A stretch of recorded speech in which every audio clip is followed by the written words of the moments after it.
I don't know if you noticed that, but that first can, that was whole corner corn, and this can is cream style corn. And what I have here is a full cup of sour cream. We had a great big sour cream thing left over from Christmas, and I know that it doesn't really sound like a Christmassy thing, but we did have a bunch left over. That's probably why, because not many people eat sour cream on Christmas. But I'm just really excited that you showed up. What I have here is 2 eggs, and I've already kind of beat them a little bit.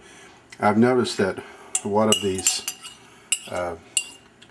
recipes for the corn casserole, they don't mention eggs, but in my experience, I have noticed that it seems to cook quicker and sets up a little bit heavier. Doesn't come apart as easily, so I think it kind of holds it together. Right here I have is half stick of butter, and that's not actually butter, it's kind of a butter-like substance known as margarine. And then what I've got is 1 package of Jiffy corn muffin mix in the 8-ounce configuration, so we're going to put that into the mix as well. So we've got everything in there. We got the corn muffin mix, the cream corn, the whole kernel corn, the half stick of butter-like substance, and 2 eggs and the sour cream. So what we're going to do is I'm just going to mix this up. Mix it up really good. And that's one of the key making foods, is getting everything stored up together, because you couldn't just set all the ingredients in the oven without mixing it. You have to mix it up. So that's one thing to keep in mind always. So anyway, I like to cook stuff.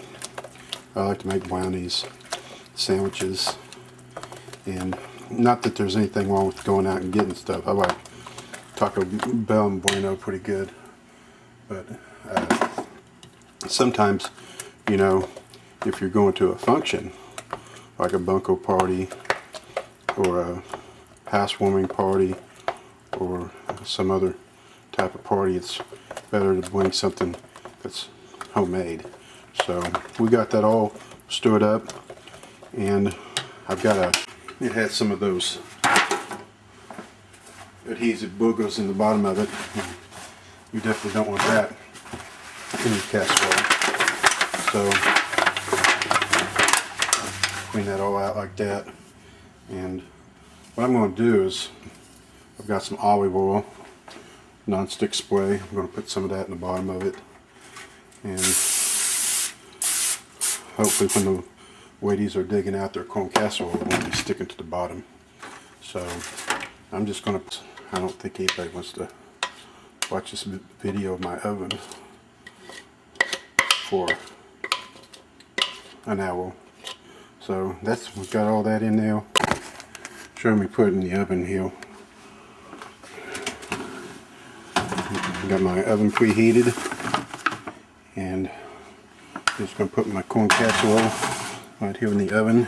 Close it up like that, and we will give that about an hour or so. That's not actually what time it is. It's not 9 o'clock, but we'll come back in an hour or maybe sooner and see how it's doing. Okay, I just took our corn casserole out of the oven. It was right at an hour, and I just want to tell you again, I appreciate you watching, and hope you have the most wonderful day that you possibly can. And this is your host, Elliot Phipps, signing off.